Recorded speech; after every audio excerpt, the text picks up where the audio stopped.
All right. I guess we're live. It says we've been live for almost 10 seconds now. I've just been staring into space. This So, is what we were just talking about. yeah. Welcome to Hot Laps of Liberty, episode 14 now. This is our 2024 season finale special. We got some folks waiting off screen that are waiting to talk to us. We got a good guest lineup today. But first off, I'm Reed. Thanks for joining. I'm joined by Steve. How you doing, buddy? I am doing currently in the process of finishing off a handful of chicken nuggets that I was kind of last second on the getting on here, so I didn't finish eating. So ignore me for a second if I continue eating nuggets. I've only got 2 left. Who needs to eat? You need to focus on the important stuff, like getting on a stream. Obviously. Oh yeah, racing is more important than eating. But anyways, start off the show. We got a pair of guests, Chris Wiess with 5 Star Bodies and Matt Wolfe with HMS Motorsport. They were part of putting a deal together over the fall, the Jeff Sandlin Legacy Award. They're going to talk to us more about that here in just a few minutes. We're going to bring them on. And I guess let's go ahead and dive into it. So, all right, go over here and welcome, gentlemen. And I guess we'll start. Have you introduce yourself. Absolutely. I guess we'll start with Matt. Go ahead and introduce yourself. Tell the folks watching who you are. For the people who don't know who I am, most people think that I'm just an air pressure checker dude because I've been in the air gauge, high accuracy performance air gauge world for 25 years, and there isn't a major racing series in the world that doesn't use my product. And over the off season of last year, Joe Marco and Austin and Jeff and Zach and all the boys at HMS, we all got together and we built a new air gauge to replace the one that was in the industry and was the industry staple for 20 years. And in that, doing that, you raise the bar in the category of service that you bring to the table, whether it's technology or data collection, whatever ups the ante from the next guy. And we did a pretty damn good job of doing it. And with that being said, it just carried over to where it's at now, and we're very proud of where it started, its roots, and where it stands right now in just a short amount of time. It takes a village, and we're very proud of where we're at right now. So, Chris, tell us a little bit about yourself and what you got going on. I'm Chris Wiess from 5 Star Bodies, and I work for what I would consider the pinnacles of the motorsports industry. Grateful to work for them. They're great people, great company. They give us all the support that we need, and really happy to be involved with such a great organization. So, I guess we'll start. First question for Matt. And we mentioned it briefly when Steve and I were talking amongst ourselves earlier. You're on here to talk about the Jeff Sandlin Legacy Award. So tell us about that award, who Jeff Sandlin is, give us all the info about it. Well, for the people who don't understand who Jeff Sandlin was, the man, the myth, the legend, if you look up that definition in the dictionary, that was Jeff Sandlin. He was a man of the people at the racetrack. He was a normal dude. He would give the shirt off his back, but at the end of the day, he was a racer. And for him to work, he came from CV Products. He did some stuff with Roush Yates, and he ended up at Strange Oval.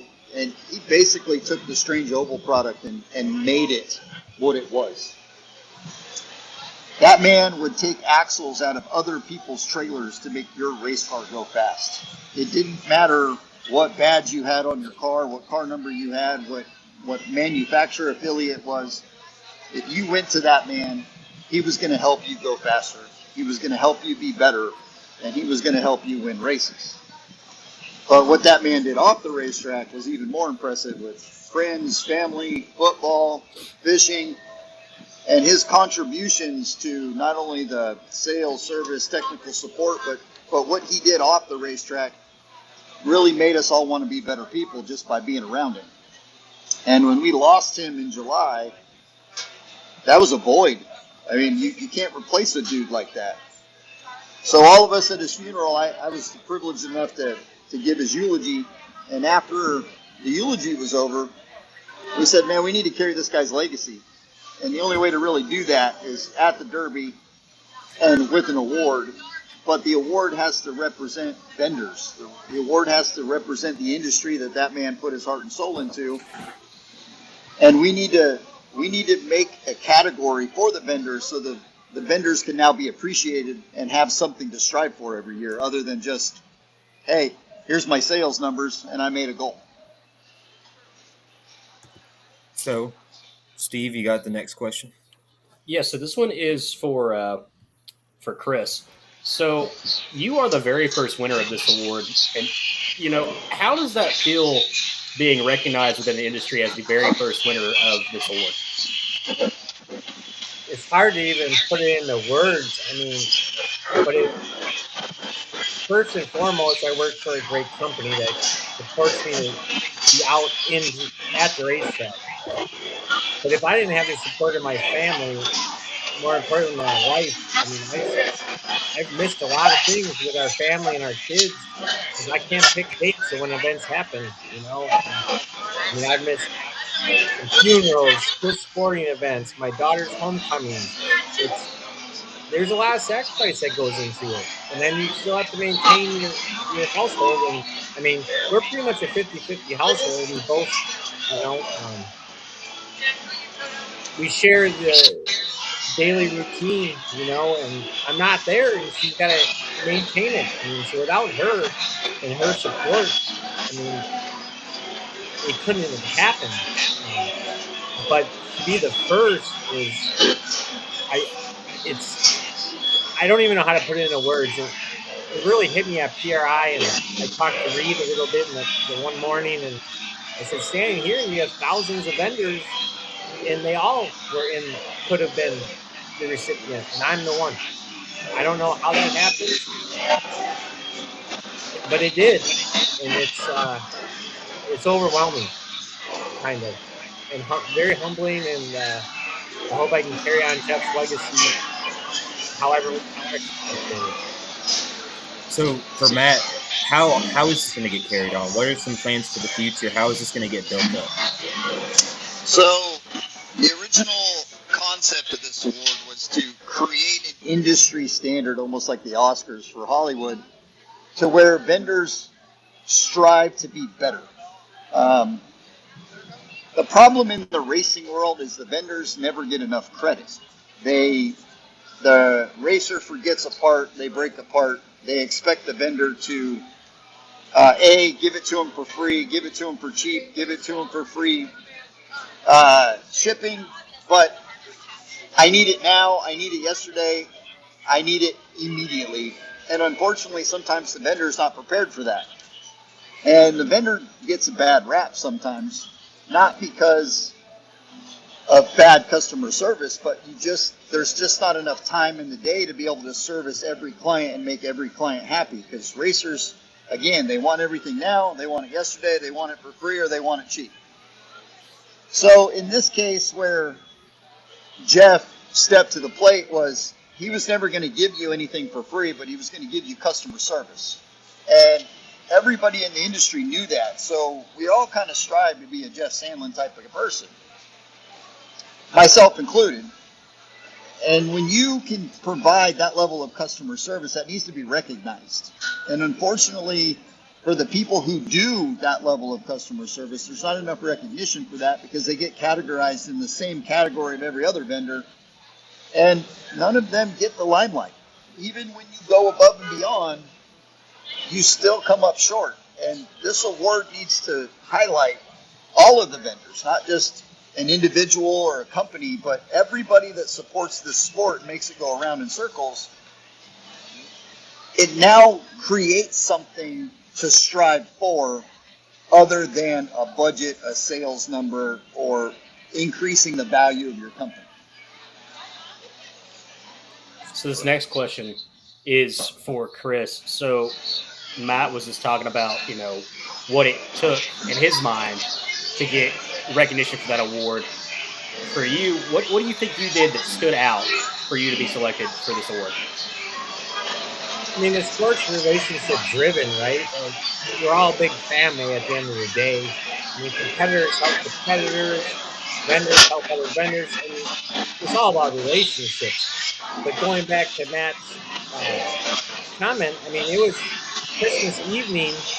It was about 11:30 at night. Just a couple of days ago, I was putting in orders. My wife and I were just sitting down here watching TV, and I'm like, well, I'm going to work. I mean, it's about customer service. And my phone, I mean, people call me 7 days a week, sometimes 11:30 at night, right? I mean, not everyone's a professional team, and they could be working on their, it could be a dad and his son working on their car in the shop, at 10:30 at night, and I'll answer the phone. I just do it. And now these customers have become friends. So you don't know if they're calling just chit chat or if they're calling for business. But I'm very aware of friendships are friendships and business is business, right? Like, I still need to get a paycheck on Thursday. Right? I have a family to take care of. And when you build that relationship, it's really easy to maintain that separation. Man, you get paid on Thursdays? That's awesome. Yeah, every Thursday. I'm also in that boat somehow of getting paid on Thursdays. Man, I want Thursday as well. Hell, I just want to get paid. I mean, I can't, give me any day of the week. So, Matt, my question's for you, but also Chris, if you happen to have any insight here, you announced the award at Five Flags, and it was presented as part of Snowball Derby Week, and a lot of it is centered around Five Flags Speedway. So, tell me a little bit about that track's connection to with the mission here and how pivotal of a location that is. I'll let Chris answer this first, because I've got what I want to say for that. It's a very valid question, and what Five Flags means not only to the short track world in Florida, but just in general. But I want to hear what Chris has to say about Five Flags, and then we'll tag in on the back end. I mean, it makes, to me, perfect sense. I mean, that's the premier event for short track racing, right? I say event. It's not just another race. It is a week-long event that anyone that has anything to do with racing, even just the average fan, when you walk into those gates on Derby Week, it's different. There is a different feeling. There's so much history. Not that there's not a lot of history at other races, but it's different. I don't know how to explain it. I tell my wife too. I said, you got to come experience it. She came to a race down there, the very first ASA Stars race. She came with me down there.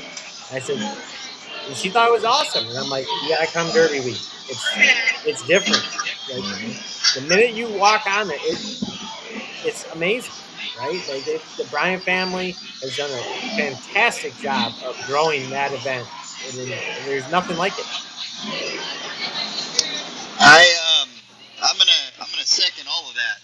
If you've never met Pat and Tim Bryant from Five Flags Speedway, you can't get any more racing family than that. I mean, Tim's brother, nephew Kyle, everything that the Bryant family has touched in motorsports has seemed to be successful. And the Derby is one of those pinnacle events that you can't describe. There's no definition for it. It's feeling. It's 100% feeling. And for every individual whether you're a Pacific Northwest driver like a Hayden Playbon, even a Joe Constance from Joe's Racing, you look at a Jeremy Doss, a Derek Thorne, I mean, there's a handful of guys that can go race across the country in the regard of being fast, being competitive, and knowing that you were there. And that category of racing in Florida is found nowhere else. Wisconsin is its own dichotomy up there. and the amount of quality racers that are in Wisconsin is unreal.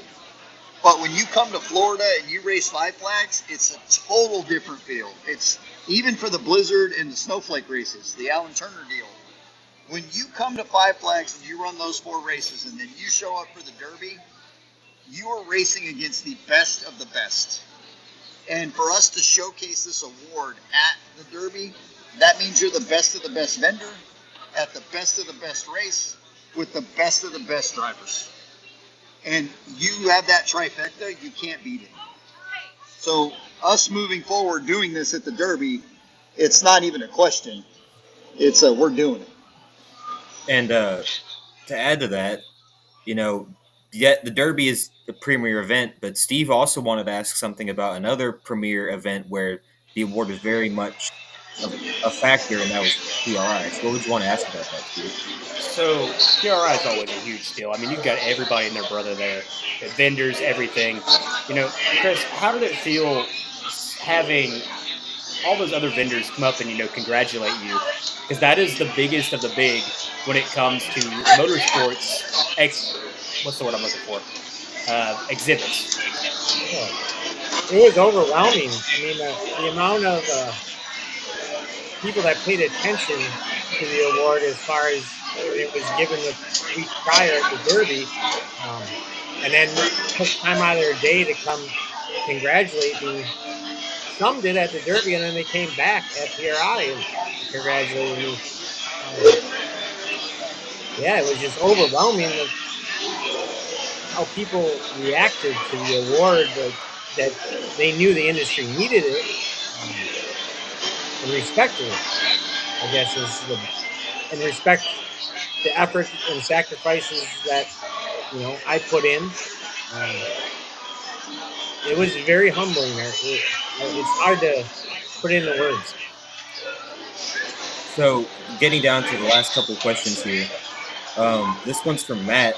Tell me a little bit about the award itself, how it was designed and how it was made.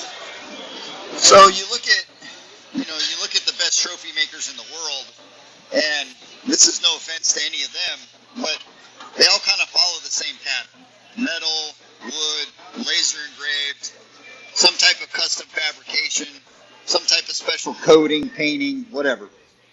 And they all kind of follow the same theme of fast, checkers, a flag of some sort, and we didn't want to do that.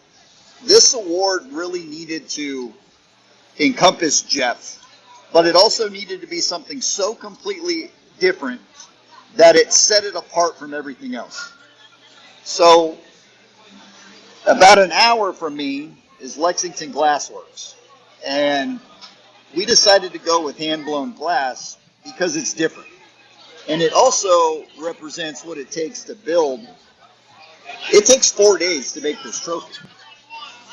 And when you engineer glass to be able to have some type of shadow, rainbow, internal fixture, whether it's 3 pieces of glass and it's clear on the outside and colors on the inside, all of those things encompass building a race car and putting a race team together. But what they did for me and what they did for this trophy is they took the time to understand the person, which is Jeff Sandlin, and the sport. And we did 2 things. When you shine a light through this, it looks like the sunset, which Jeff Sandlin never missed a sunset, ever. He took the time to stop and appreciate the day, the people around him, his family, and understood that it was a good day. But more so, when you look at this and you look at it real close, it covers every color of the flags in the flag stand, which encompasses the sport, what Jeff Sandlin represented, and the idea that when you actually put your mind to something, you can build something completely out of the norm and stand alone all by itself. So this trophy, when they started making it, it's got to go through a process, so when it finally gets to temperature, it doesn't crack. But, I mean, this trophy's 19 pounds, and it takes 4 days to make. And we've got together with Lexington Glassworks, who did it all, and we're going to do the next 10 trophies through them. And every single year is going to be a one-off piece that is different than the year before. And when we get to that point of who the nominees and everything are going to be, on November 1st of every year, Lexington is going to build this award, and it'll be ready to go by November 15th, and we will present it after all of the accolades on Sunday and right before the drivers' introductions on the Snowball Derby Day. Changing it up from being presented at the kickoff party. Yes, the kickoff party was for the first year it worked, but it's too chaotic. There's not enough time dedicated to the trophy, and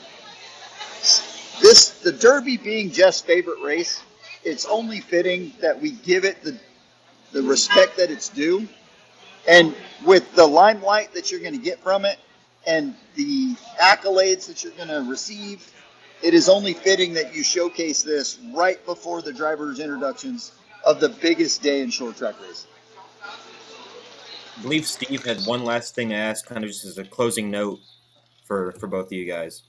Yeah, so as Reed was saying, this is for both of you guys. The general fan and even the driver doesn't realize how much work goes in behind the scenes for the vendors. Could you both of you bring into perspective what it's like working as a vendor for all these different amazing drivers and fans? Chris, I'll let you start that one. It's rewarding. I mean, but it is 7 days a week, 365, because when they're working on their stuff, you just don't know. And if they need an answer or they have a question, they need an answer right then. And, I mean, I work for a company that has customer services in our core values, so I'll answer the phone. It is what it is, but it's hard for me as far as, I started racing in the mid-90s. It was my passion, so having that balance of work versus, the personal relationship is tough, but we work it out. And like I said before, I have a very understanding wife and supportive wife that she understands that as well. And sometimes we'll be out to dinner and I'll take a phone call and I'll walk outside. That's just what I do. Chris is 100% right. When you're a vendor, it's a 24/7 job. I have, in 25 years being in the air gauge business, there has not been one single race team anywhere around the world that has started their race without their product in their hand.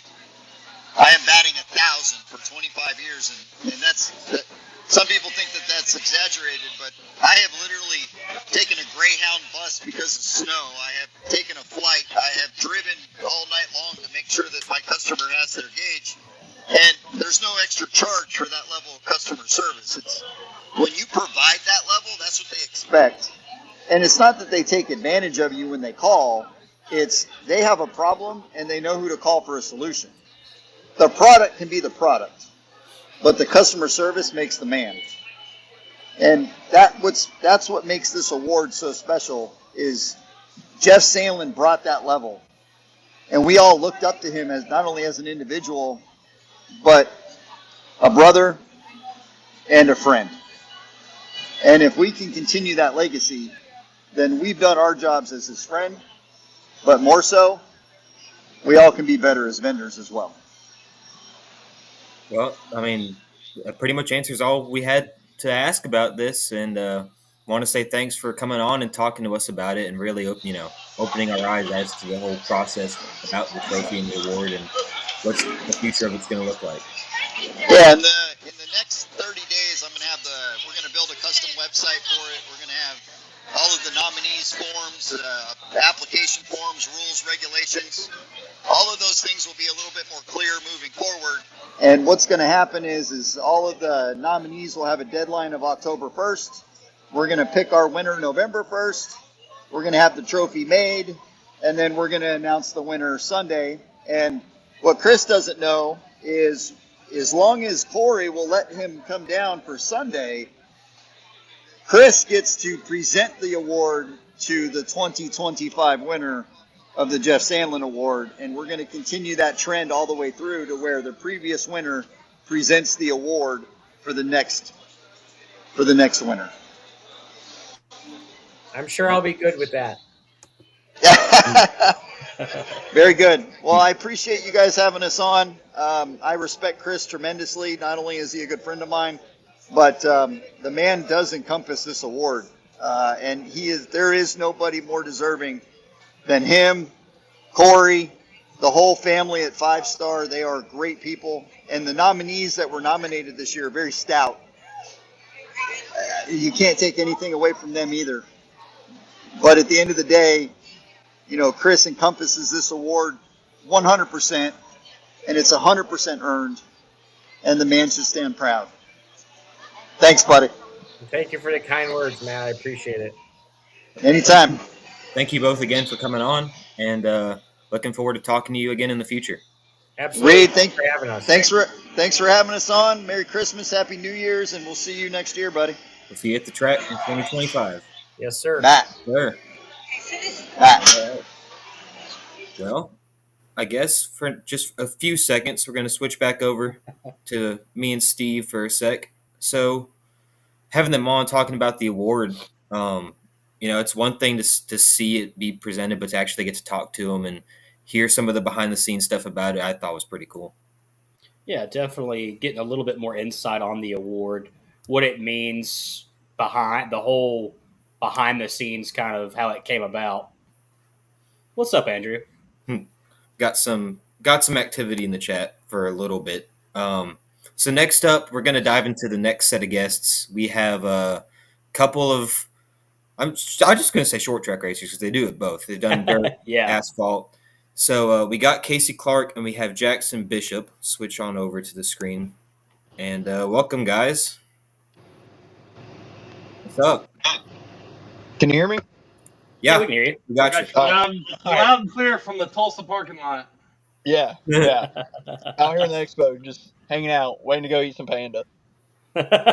We'll try to not keep you too long then. No, you're good. You're good. So first off, introduce yourself. So I guess we can start with you, Jaxon. Yeah, I'm Jaxon Bishop. I usually drive the Modifieds of Mayhem number 2, and we also got a pro late model. We've been racing a little bit here and there, and just had some bad luck. And then I'm here in Tulsa racing the number 3, Hinkle Performance, PMP, CSI Shocks, Kazan Speed, Jetco Performance, Outlaw Wing, and Outlaw Non-Wing car. Casey. Well, been here before, but for the new folks, Casey Clark, I drive the number 3 604 crate late model, sponsored by the good folks at Liberty Racing Review. We also got Clark Properties on there, New South Contracting in Decatur, DJ's Pizza. We got Russo Farms coming on board with us this year, as well as our engine builders Claybrook Performance down there in Dadeville, keeping us running good. So happy to have all those guys back next year too. So I understand that y'all two know each other, and one of you was named after the other's dad, something like that. Can you tell us a little bit about that, Casey? I don't know that kid. I definitely didn't sell him his iRacing computer. That's for sure. Definitely didn't. So yeah, I was actually named after Jackson's dad. And there could be a sappy story, but there's not really one. I was a very shy child, and Casey's a unisex name. And my mom and dad just liked the name, so there's not really much more to it. So, Jaxon, start with you. You mentioned it. You drive Modifieds of Mayhem number 2. You won the championship this year. So tell us a little bit about the season and just, how it culminated in a championship. Yeah, we it all really comes down to Mike Hamlin. He owns Apex Construction and owns all the modified stuff, and he does a lot for my racing. He's probably the biggest supporter of it, to be honest with y'all. but no, we started the season. We usually are pretty good. We can run top 3 about everywhere we go, and I don't know. We got in a dry spell where I just never felt comfortable. Like after Mobile, I don't know. I never even at Mobile I never felt right, and we won. But there's a feel I kept searching for that with the new rules. Like it didn't. I don't know. It never acted right after we changed the body up and changed the nose and stuff. It had a weird front end feel that we chased the whole time until the Derby, and then we finally hit on it right before qualifying. I kind of was like, hey, the feel's back, and like I kind of know what I'm looking for again, and so it was a good year. I hate it ended the way it did. It's really a bad way to end the year more than anything else getting tore up. But I'm super thankful that I get to. Not many people I know are getting to travel around, going to race different stuff, and racing dirt late models and micros and pavement modifieds and pavement late models. It's a neat deal. Steve? So, Casey, this one's for you, buddy. So you kind of hinted at you've got a 604. It's actually a new car. Tell us about the fact you're working on a brand new car, brand new year's rolling in. How you feeling so far? We're really excited about what we got going on for 2025. We kind of, moving from the modifieds back into a late model, had a lot of kind of a little learning hump to get over. We tried doing the late models a couple years ago and just couldn't get in a rhythm with them. So we kind of wanted to ease our way back into it, and we ran that 602 car a few times, and we had some good finishes, some top 3s. Did a little bit of traveling, trying some new tracks, and did a little bit of learning. And we just kind of, got towards the end of the year, and we just kind of decided, a friend of ours had that crate car for sale. They were downsizing. They had 3 cars, and they were going to focus on their super program. So they gave us a heck of a deal on it. And, we talked about it, and I said, well, we're going to have to do some restructuring on how we do things. And we just kind of threw a Hail Mary and sold the whole racing program, trailer and all, and just kind of regrouped. But overall, I mean, this is the nicest car I've ever had. And I feel like we got a piece now where I don't just have to go run at a local show with 7 cars. I can go run a Crusoe event somewhere with 25 cars and feel like we're going to be competitive. And that's just kind of where we wanted to get to. So to have the equipment that can do it and to put it kind of back in my hands now is really exciting. So this one's for Jaxon. Now you're forgive me if I'm wrong, but I'm pretty sure you've got multiple Modifieds of Mayhem championships now. And you're one of the top dogs in that series. How does it feel? How does it feel to be one of the top guys in that series, and why pick the Modifieds of Mayhem to regularly compete in? Yeah, so that's pretty neat. Like, I don't know, that's something me and Dad have always strived for. Like, just being the baddest guys around North Alabama, and like, you can always be the elite, right? It always works itself out in a weird way. Like, more people will help you and where you can go race, and I just love racing, to be honest.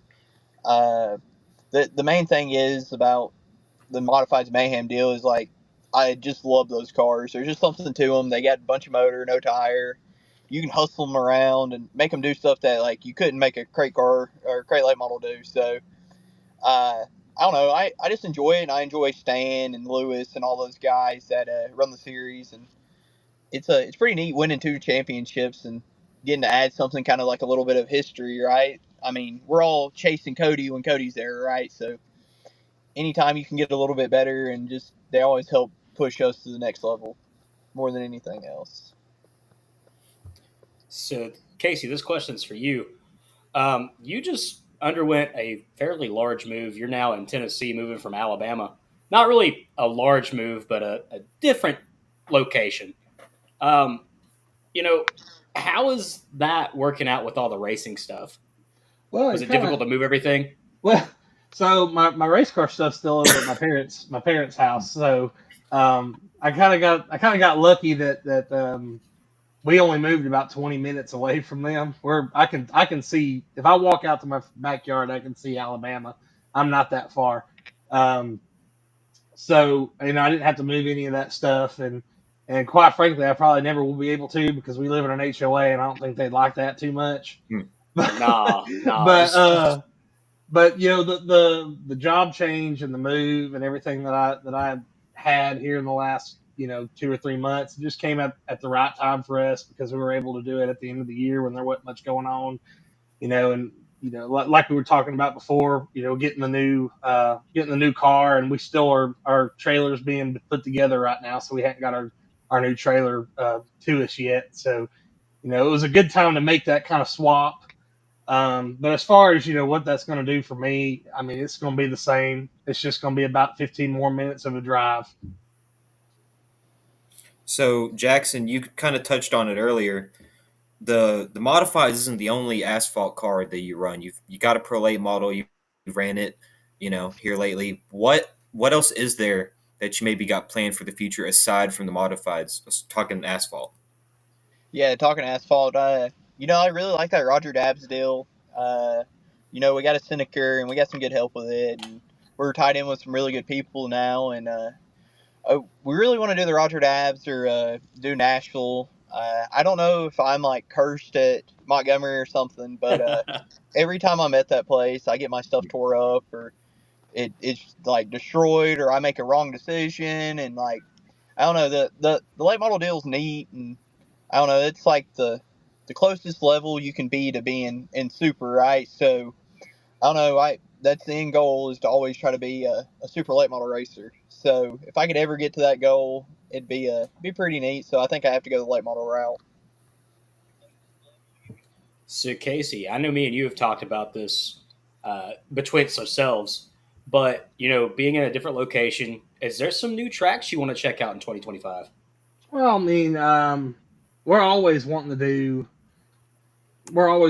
some new stuff, right? Like, we've went off and we've been to Buckshot down in Clanton, and we've done North Alabama, and been to Moulton before, and we kind of stay around Fort Payne. But yeah, I mean, there's a lot of like I was saying before, with us being with a little bit better equipment and feeling a little bit more confident going off that we can compete at some of these other places. I would like to go up, and I wanted to do Clarksville before Clarksville closed. That was on my bucket list. And then, I'd like to go over and do some more stuff over there in Georgia. I know you guys are doing great things over there at North Georgia Speedway. I'm really happy with y'all's tire rule package that y'all released. So, we'll I think probably come everybody's up happy there. with that one. Well, I wish more tracks would follow suit. I really like Talladega Short Track, but it's a long haul to go down there and to try to conform to those tire rules. Um, but I think we're going to try to go to some of the UCRA events. UCRA is I don't know how familiar you are with UCRA, but it's kind of the outlaw counterpart to Crate Racing USA. Mm-hmm. I think that their rules package for crate cars is the best rules package that I've seen. They make provisions for the Ford crate engines. They give you a little bit more leniency on, maybe you can't afford to take your motor to a Twisted or an Eagle, and you just want to have your local guy break your 604 down and fix it. And they make provisions for you to be able to do that, which I think is great. So we're going to go see some of those tracks, those Eastern Tennessee tracks. That's kind of a goal of mine this year, is to just try some new places overall. And that really doesn't have anything to do with the move, because like I said, I'm geographically speaking, I'm in the same place I was before. I mean, I'm closer to the Hazel Green, Alabama Walmart than I am the Fayetteville, Tennessee Walmart, even though I have a Fayetteville address. So we go by the Walmart scale around here. It's whichever Walmart you're closer to. But it's the same for us every year. We're looking at all kinds of places. I really like Moulton. I'd like to be able to go there more. And now that my job situation is the way it is, and the way my um, how do I say, my schedule aligns, I'll be able to do those Friday nights a little bit easier. so we'll probably go run there a little bit. And then we got some stuff in the back of our head going around for doing a little bit of limited late model, limited late model racing. So we got Brady Claybrook down there at the Claybrook Performance, and then we're going to be putting us together another nice little blue oval motor to, to to break out later on in the year. So we're excited about that also. This is this is my last question for Jaxon. I want to know. You mentioned it earlier. You're out in Tulsa. Tell us a little bit about your dirt stuff you got going on and what we can expect to see from you on that side of things. Yeah, I'll keep driving this the P&P car, Hinkles. We'll probably run some of the big Outlaw Wing stuff and big Outlaw Non-Wing. They changed the rules for next year for all the Keith Coons Give Back races, so that's all stock stuff, and we're more of outlaw racers, so we'll probably mainly stick with like the High Banks Hustle, Outlaw Nationals, stuff like that. We'll probably and then the dirt late model. It's really just whatever Mark decides. He'll call me or text me up and be like, "Hey, like let's go race this weekend or go run this cruiser race." And I enjoy that cruiser racing. I mean, it's pretty neat. It's just a different aspect that I've got to learn, and I really enjoy it. And so hopefully all Tulsa goes well. It's a long week. The week really started yesterday when I got in. So pill draw today, move the car inside. Then tomorrow we start hot laps at 8 a.m. and run Outlaw Wing heat races tomorrow night at like 7. So How much do you have to change your mindset like that, going from asphalt to dirt and doing it, kind of frequently? How much it's not really. mentally does it affect you, if at all? No, no, not really. It's just like the dirt. Like I will say this, like I always felt like the dirt late model stuff is like the way the cars drive. They're not like an asphalt late model the way those cars drive. Those cars are very like on the hammer. All the asphalt cars to me are like, if you're not on the loud pedal, you're just going to be running probably 15th. So the dirt car, you can kind of finesse it around and make it do things that you would never expect. Like we went down to Talladega and rolled around the infield and it was fine. Like I didn't have to run very hard and you just were real smooth and patient. And I don't know, the asphalt deals, I feel like it's tougher for me than the dirt deal. I don't really understand why, but it is the dirt cars. You can make them do things that an asphalt car can't. So that's what I enjoy the most about the whole dirt deal. So Casey, this is my final question. So again, we were talking about new car. We're going to go back to that for another another question. What is your long term goal and what is your short term goal in this new car? Well, my short term goal is to not wreck it at least till about 7 races in. I need about 7 races before we got to do any kind of major repair work. Hopefully not at all, but at least 7. That's the short term goal. My long term goal is just try to keep ourselves clean throughout the year. Um, I'd like to get another 20 races in this year. We had a kind of a slump last year. We didn't get to run as much, and I had a lot going on trying to get job stuff situated. So we only ran it about 11 times. But I'd like to get a good solid season in with a lot of laps and get it under the belt, and then towards the end of the year and moving into 2026, kind of focus more on limited racing. We kind of got this vision of how we're wanting to have our limited motor put together, and we've been spitballing back and forth with Brady and his dad down there at Claybrook Performance and trying to get an idea of a nice little motor that we could run limited shows with that would also be fairly competitive for like local super shows. So end goal, just like Jaxon was saying with the asphalt deal, man, end goal is always super late model for local short track drivers. That's where you want to be on a Saturday night as a driver. If we get there, we get there. If we don't, I'm having a blast doing what I'm doing, and I'm doing it with my family, and I'm getting to hang out with my friends and my dad, and my son's starting to go with us more often. So as long as we're going out there and having fun, that's all that matters to us. Well, So I had one more question to Casey's. Right. So when's Little Man going to start running? Well, I would like for him to as soon as possible. He's starting to ease into it a little bit more. We're getting into the track was a big thing, because he doesn't really like loud noises very much. But last year we got him to the track a couple times, and he's starting to come out of his shell with it a little bit. I'd like to get him into those, junior late models that they run down there at Talladega, or the kids mini cups they run up at Duck River. That would be nice, but I'm not gonna push him. I'm not gonna be that kind of sports parent where I'm living out my dreams through my child. So if he decides he wants to do it, he's more than welcome to take my seat any moment, because he can't do no worse than I can. I mean, I guess that's all I got. Thanks, guys, for hopping on and talking with us for a little bit, and I really appreciate your time. Yeah, Don't lose thanks my for having me on. $1,000, Jackson. $1,000, Jackson. Dude, don't put that bad juju on me. Don't be betting on me. $1,000. Look, sports betting in Tennessee is legal. I've had $1,000 on Jaxon Bishop winning the shootout. Well, it matters what class. I hope you took me in Wing Outlaw. Winged Outlaw, got it. I'll change my bet slip right now. Yeah. You know what? I'm going to Winged go Outlaw. practice in a second after we're done in iRacing, and I'll practice for him, okay?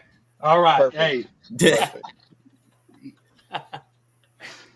But I guess that's it. Thanks, guys, for hopping on, and we'll talk to you later. Good luck in your Thanks, racing guys. adventures. Thank you. All right. Well, we will. It's always fun when we have friends on. I know, right? We'll Makes it a whole lot easier. Hop back over to the 2-person screen, and got one last thing that's on the agenda for the show. We got some awards to hand out, Steve. I feel like I need a suit. Yeah, we should have worn Nothing tuxedo formal. T-shirts. I should have worn my driver's suit that I could just put a tie on, and that would look great. Man, I got a Marcus King shirt. It's royal enough, right? It's got. I got a Snowball Derby. That's royal. Yeah, That's royal. I got 49 Winchester. They're royalty. I don't care. Oh yeah, I got Georgia Racing Hall of Fame. So, anyways, we got one last thing to really talk about on the stream, and that is where you're handing out Red Farmer Legacy Awards, which, if you remember last year, we did a big award stream, and we had a lot more stuff than we did this year, to be fair. It kind of snuck up on us this year, and so there's not much, but what we do have to talk about is we are highlighting some folks in the community that have had a lifetime of contribution to the sport and commitment to it. Some people we're going to talk about, or I suppose one of the guys we're going to talk about is a driver. Some are promoters. This award doesn't really have to go to one specific archetype of person, but it's something that we want to do and we want to keep going. And so if you remember last year, we gave Red Farmer an award in which he was added to the LRR Hall of Fame. Well, this year, there are 3 individuals who are getting that same award that's been renamed to the Red Farmer Legacy Award. And so, Steve, why don't you tell us a little bit about our first recipient and who they are? So our first recipient, he kind of holds a place close to my heart. I've known this man for years. Wonderful gentleman. I'm going to give a little bit of background. He is Cherokee County's premier car racing promoter. He is the current owner of Dixie Speedway and Rome Speedway. Dixie's located in Woodstock, Georgia. Rome is located out in Rome, Georgia, out in Floyd County. He has been inducted into multiple racing Hall of Fames, the Georgia Racing Hall of Fame and the National Dirt Late Model Racing Hall of Fame. This year, Liberty Racing Review is proud to award Mickey Swims the Red Farmer Legacy Award.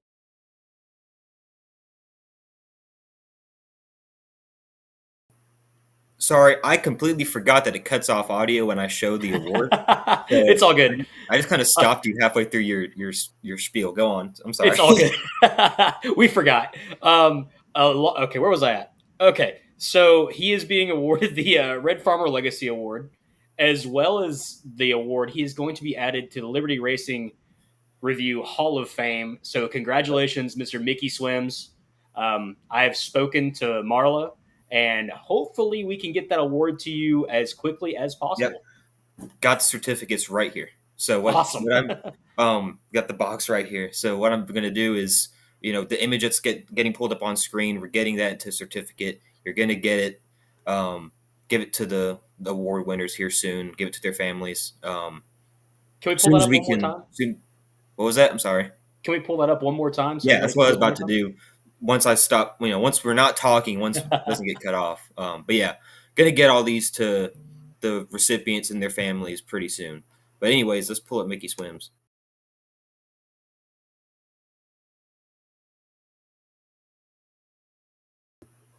And yeah, that would have been nice to know when we did this sort of thing last year, because I remember getting a You went through a whole spiel I went through a and no whole audio. blah blah blah blah while people were on screen, and you didn't hear any of it. And I just kept rolling with it too. So that's a little different this year. We're actually taking the time to talk and then show the image. So Yeah. next up, next recipient is a man who has won over 350 feature races. He's picked up wins no matter the car, modified, late model, truck, street stock, you name it. He's probably won in it. He's a multiple time Snowball Derby champion across different local features, modified pro trucks. He's a track champion at Savory Speedway, Huntsville Speedway, and the late great BIR, Birmingham International Raceway, which sadly is no longer here, but he can still be one of the select few that says that he's a champion at that track. So joining the Liberty Racing Review Hall of Fame with his Red Farmer Legacy Award is Bill Melvin.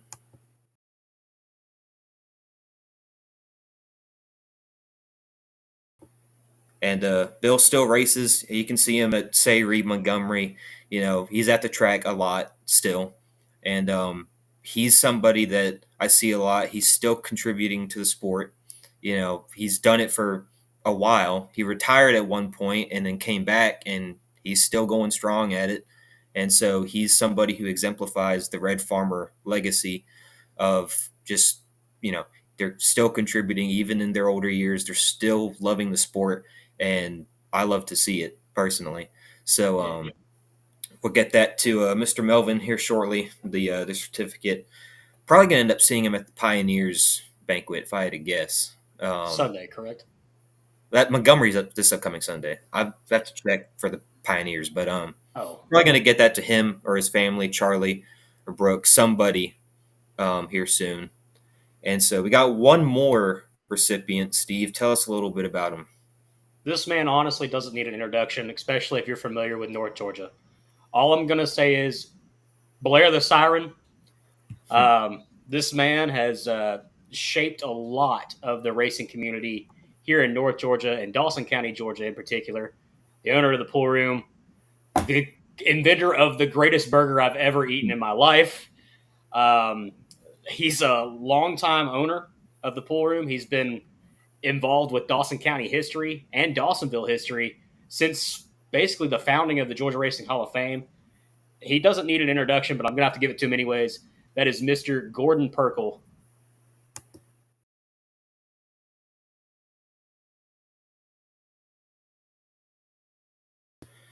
Yeah, I mean, the few times that I've been up near Dawsonville, you go to the Hall of Fame, he's always there.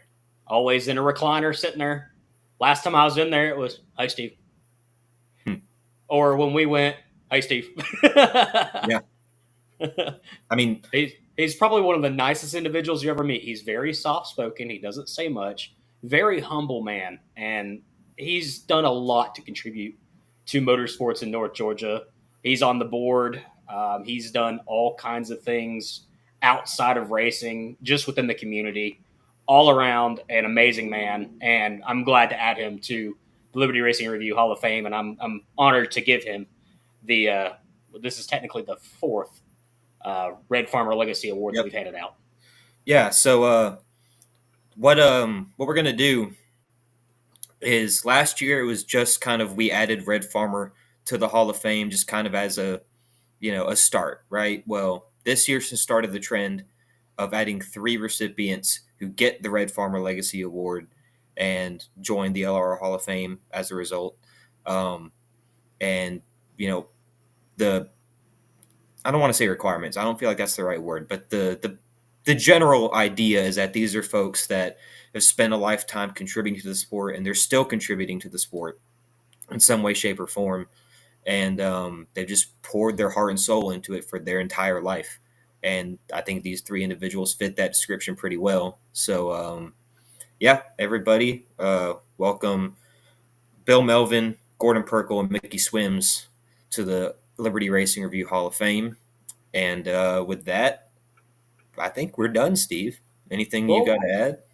We could probably kind of highlight. I mean, this is the last stream of the year. We can probably kind of do a quick review of all of the stuff that we've accomplished this year. Not a bad idea, actually. Well, I got to scratch a couple things off my bucket list. I covered the entire ASA National Tour, which was something I set out to do. I finally got to attend every race at my home track, Montgomery, which was a goal of mine. Unfortunately, it's not looking like I'll be able to do that next year with the way some of the schedules are, but we'll see. Not all hope's lost. But I really enjoyed that. Like, I've been going there since I was in high school. So to be able to actually attend the whole season, local shows and all, and just be able to soak it in at my home track and actually just absorb a whole year's worth of stuff there, it ruled, dude. I mean, Stan does a great job at that facility, and I really look forward to going there any chance I can. And with that, Alabama 200 is not too far away, so I'm getting hyped. Getting hyped for that, man. Where do I even start? Oh my god. Bucket list. I announced at Livonia Speedway. I announced at Dixie Speedway, which is Mickey Swim's track. I've announced at Lanier. I announced at Atlanta Motorsports Park, North Georgia, Sugar Creek. I'm the new announcer for North Georgia Speedway in Chatsworth. Doing a lot of work with the Caffeine and Octane crew with their show that they do and their podcast. I mean, there's all kinds of stuff that I've accomplished personally this year. But as a team, we didn't highlight this. We achieved a goal that we set the goal and then way achieved it. We achieved the number of followers on Facebook. And before the Derby, where were we sitting, Reed? I don't remember. Roughly before, like a couple weeks before the Derby, we were around 2.9K, and we wanted to push to get to 3K, which was our goal, to get 3K by the time of the Derby. And then time of the Derby came, we had some pretty good posts. A lot of people, y'all, you guys watching, followed us and really showed up and helped us kind of get some of those goals done towards the end of the year. And so that's all on you guys, because I mean, you guys chose to stick around and follow us, and you liked what we were doing, and I'm glad that you enjoyed. So I like that evidently people are liking the coverage, and if I hope to do more to make everybody happy. So we're currently at 3,728, which is nowhere near what we thought we were going to be at the end of the year. We were expecting like 3,100, but I was expecting about right at 3K. If we have almost 4,000, that's 3,700 individuals that support short track grassroots racing. And I mean, regardless, the more people that we get, I don't see that as a boast, something for us to boast about. I think it's something that the sport benefits from it, because the more people that are following along, the better in general. Whether you follow us or Short Track Scene or Racing America, thank you for supporting this. And everybody watching right now, I see we got a pretty decent viewer count all across the 3 apps. So I can't talk. Thank you everybody for watching and helping us grow and helping the sport grow. Really, really means a lot. Yeah, it's amazing how far we all have come, and I'm including everybody that's watching and all of the followers. I mean, we started with basic 4 guys, and we started from nothing. I didn't know what to do running a Facebook page a year and a half ago.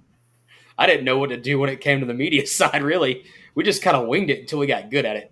And we're still not good at it. We're just okay. Oh, yeah, we're still just kind of scratching the surface of what's legible, So speaking of legibility and plans, Reed, can we hint at some of the big things we're going to do in 2025? Well, right off the bat, we're starting with the Ice Bowl this upcoming week, actually. In 2 days, Thursday, I'll be up there. Got the Ice Bowl coverage coming up. Steve's got some good stuff coming over from North Georgia Speedway. Some big races over there. I plan on covering some ASA Southern Super Series, just the typical super late model crowd, and I don't know. I might venture into some more local dirt type stuff, but not sure yet. We'll see. Depends Well, on what people want. hopefully, if everything goes as planned, our coverage on certain events are going to go through the roof. What we did for the Snowball Derby is just a touch of what to expect in 2025. We're trying new things. We're pushing the limits of what we know, and with the help of a couple new people that we have brought along the way, Will Rigdon and Connor Cochran as our photographer, we're going to go a long way in 2025. Will Rigdon's going to help us greatly with the videography side, the live reporting stuff. We're trying to change the game per se when it comes to the live portion of reporting, and it's all for you guys. It's all for y'all's benefit. We'd also like to see more of you in the seats if possible. Yeah, I mean, the more people at the track, the better. Obviously, it's one thing to talk about followers and social media and all that, but numbers just grow to be numbers. The more people we see packing short tracks and being there on Saturday and Friday nights, or looking at the schedule, sometimes a Tuesday or Wednesday night, the more people that are out and about, the better. And I think if we bring more awareness to the sport, then we're at least helping where we can. And I'm looking forward to this weekend. We're gonna kick the season off kind of cold, but kicking it off just right. Very cold. It's the Ice Bowl for a reason. Well, But it usually gets a little wet. yeah, at least it's not looking like a mud bowl this year. But if it is, I know what to do, because last year really caught me off guard. But coming up, we got Ice Bowl and Speedfest at Cordeals in a few weeks, and then World Series of Asphalt is in February, and we start kicking off the season. I think probably the biggest event to start the year, I think, is Alabama 200. It kind of feels like the regular season opener, like all this winter stuff is preseason. Everybody's just kind of dialing their stuff up just to see what they got. I feel like first weekend of March is when it kicks off for real, and that's Alabama 200. So that's what I'm looking forward to the most here, coming up somewhat soon. I think March is really the real kickoff for racing season. And we got the Alabama 200. Not going to disclose anything yet because nothing's been fully released. But the barn burner at North Georgia, we're going to kick that off sometime in March. A lot of tracks don't really start in March on the dirt side. That is, usually it's April. Springtime really gets it rolling. But we're looking forward to all the racing in 2025 on the asphalt, the dirt, road course side. Might kind of dabble in a couple new things. JP's talking about potentially covering some Birmingham karting, which is a little. You need to get him out to Sayre, man. Yeah, he's going to go out to Sayre a couple races, so expect to see an LRR reporter live on the ground at Sayre throughout the season. God, we're going to be everywhere next year. Yeah, just looking at, I don't think I go to a repeat track until I think it's the second weekend of April, which is when I am planning on doing Cordeal. And I'm also, because I got Cordeal for Speedfest in January, then I go all the way till then until I have a repeat track, I think, unless I'm forgetting something. Well, I have a repeat track. Yeah, you do. I can't avoid mine, though. I think, I don't know.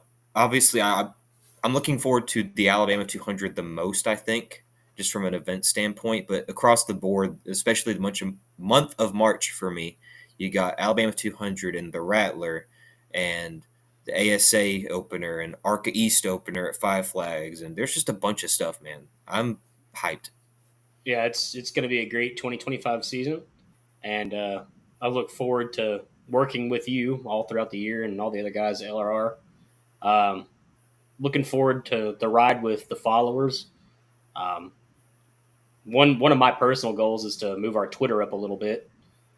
Well, going live here on Twitter or X or Elon World, whatever you want to call it, is it helping? We got pretty good traffic on Twitter. That's good. That's good. Right now we're at 15, but that being said, we all know that Elon World has a bunch of bots. So I'm not saying that you're all fake out there. I'm just saying, but no, genuinely, the Twitter following has helped a bunch. I think this is the first time we've gone live on Twitter, just because I didn't even know we could go live on Twitter. You can if you get verified, and I paid for it from my account because listen. People can say all they want about you paid for your account. Well, it's the word count. Yeah, I can't get like race updates out sometimes, like in a condensed format, and I need to get it out fast. If I get it out on Facebook, I copy paste put it on Twitter. Sometimes I don't have the word count to do that, and I don't necessarily it's have 50 words or something like that. Something like that. Yeah, and I don't really have the time at the track to sit there and try to condense. And like some people are great at that. Matt Weaver is a wizard at condensing the tweets and doing that, because I don't think he has a Twitter Blue account, but I'm still struggling with that. So I just find it kind of easier to copy paste, not have to worry about a word limit. It's fine, and also it helps with video interviews, because the limit on Twitter is like 2 minutes and 20 seconds, and a lot of my interviews go over that. So that ends up being problematic. Anyways, enough complaining about social media. Yeah. Thanks everybody for tuning in, and it was a good stream. Had some great guests: Christopher Wiess, Matt Wolfe, and Jaxon Bishop and Casey Clark. Thank each and every one of you for joining, and we'll see you in 2025. And this is the part where I try to end the podcast. I don't know when it actually ends. We look